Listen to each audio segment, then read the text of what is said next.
नमस्कार साथियों। इतिहास में कई योद्धा हुए, कई राजाओं ने युद्ध जीते, लेकिन एक ऐसा राजा भी हुआ जिसे दुश्मनों ने अकल्पनीय यातना दी, बहुत यातना दी, फिर भी वह नहीं झुका। उसे कहा गया धर्म बदल लो जान बच जाए, लेकिन उसने जवाब दिया मेरा शरीर खत्म हो सकता है पर मेरा धर्म और स्वाभिमान कभी खत्म नहीं हो सकता। यह कहानी है महान वीर छत्रपति संभाजी महाराज की। छत्रपति संभाजी महाराज का जन्म 14 मई 1657 को महाराष्ट्र के पुरंदर किले में हुआ था। वो महान मराठा सम्राट शिवाजी महाराज के पुत्र थे, लेकिन बचपन में ही संभाजी महाराज को एक बड़ा दुख सहना पड़ा।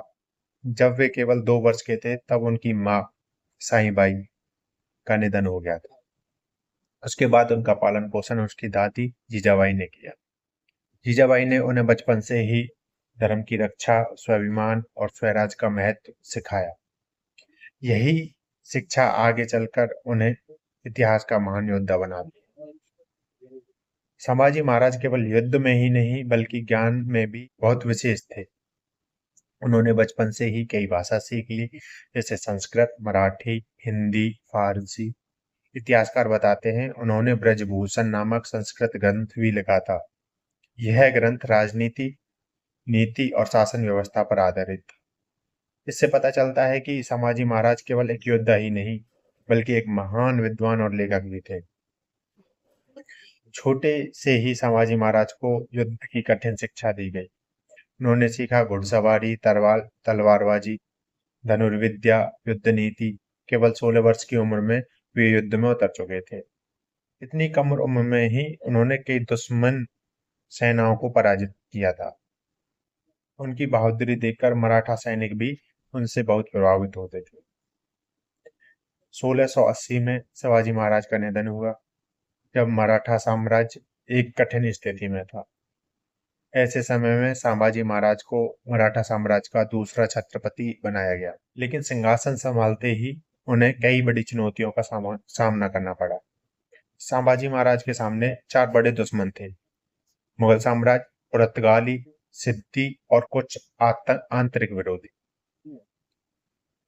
इसके बावजूद उन्होंने मराठा साम्राज्य को मजबूत बनाए रखा। इतिहासकार बताते हैं उन्होंने अपने शासन काल में लगभग 120 युद्ध लड़े और इनमें से अधिकांश मराठाओं ने विजय प्राप्त की। उस समय मुगल सम्राट औरंगजेब पूरे भारत पर शासन करना चाहता था, लेकिन मराठा साम्राज्य उसके लिए सबसे बड़ी बाधा बन चुका था। इसलिए उसने एक विशाल सेना लेकर दक्षिण भारत पर हमला कर दिया। कहा जाता है कि उसकी सेना में लाखों सैनिक थे, लेकिन संभाजी महाराज ने कई बार मुगलों को पराजित किया। इससे औरंगजेब बहुत क्रोधित हो गए। 1689 में संभाजी महाराज अपने मित्र कवि कलश के साथ संगमेश्वर में थे। उसी समय मुगल सेनापति मुक्कारव खान ने अचानक हमला कर दिया। यह हमला एक विश्वासघात के कारण संभव हुआ। संभाजी महाराज और कवि कलश को कैद कर लिया गया। संभाजी महाराज को औरंगजेब के दरबार में लाया गया। वहां उनका अपमान किया गया। औरंगजेब ने कहा, अगर तुम इस्लाम स्वीकार कर लो तो तुम्हें जीवन दान दिया जाएगा। लेकिन संभाजी महाराज ने बिना डरे जवाब दिया, मैं मर सकता हूं लेकिन अपने धर्म को नहीं छोड़ सकता। इतिहास के अनुसार संभाजी महाराज और कवि कलश को लगातार कई दिनों तक भयानक यातनाएं दी गई, लेकिन उन्होंने अपने आस्था और स्वाभिमान को नहीं छोड़ा। उनका साहस आज भी लोगों को प्रेरित करता है। आखिरकार 11 मार्च 1689 को छत्रपति संभाजी महाराज और कवि कलश को क्रूरता से मार दिया गया। संभाजी महाराज की मृत्यु के बाद मराठा सैनिकों में और भी ज्यादा जोश आ गया। उनके भाई राजा राम ने संघर्ष जारी रखा। मराठाओं ने मुगलों को लगातार चुनौतियां दी।